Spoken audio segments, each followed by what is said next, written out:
नमस्कार संघर्ष टीवी को स्वागत करुछि मु प्रमोद।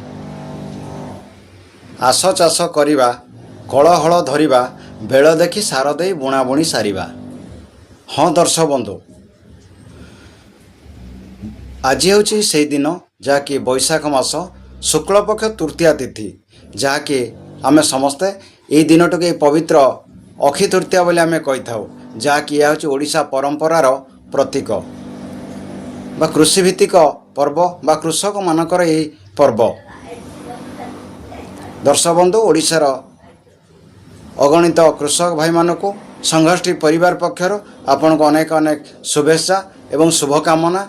ए वर्ष आपण पई भल फसल हो, यह आम संघर्ष परिवार पक्षर माँ लक्ष्मी पाखरे प्रार्थना। ए वर्षटी आपण पई भल फसल आणु एवं जीव जगत पई आपण करुणा सबुदिन थाऊ। दर्शक बंधु, यही दिन चाषी निज जमी को अखिमुठी नहीं जाए एवं चाष जमी को अनुकूल करिथाए, बिहन बा बीज रोपण करिथाए एवं माँ को मध्य माँ लक्ष्मी को प्रार्थना करिथाए ए वर्ष किभली भाव में भल फसलटे हो। हाँ दर्शक, आम देखौच एभली एक दृश्य जहाँकि गोटे छोट शिशु बा छोट चाषीटी आज पवित्र दिन में बाहरी निज चाष जमी को अखिमुठीर अनुकूल करने। यही दिन हूँ कथा अच्छी चाष तर तर बणिज मठ।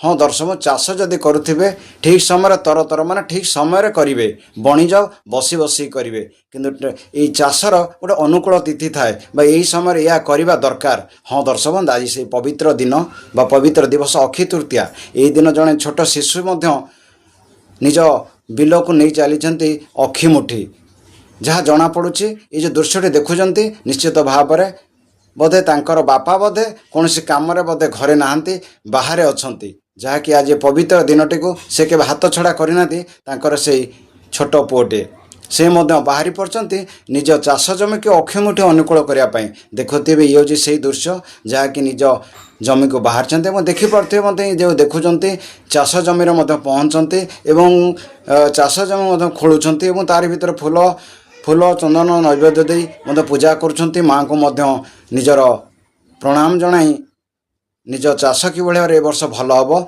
आप देखुं से दृश्य जहाँकि ये चाष कि अखिमुठी अनुकूल कर देखिपे।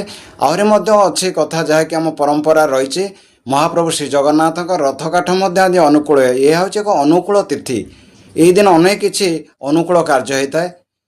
यह निश्चित भाव में समस्त शुभदायक दिनटे, से अनेक कार्य शुभ कार्य आज दिनटे करें। और चाषी मानकर मुख्य पर्व बोली आज आम जाचु।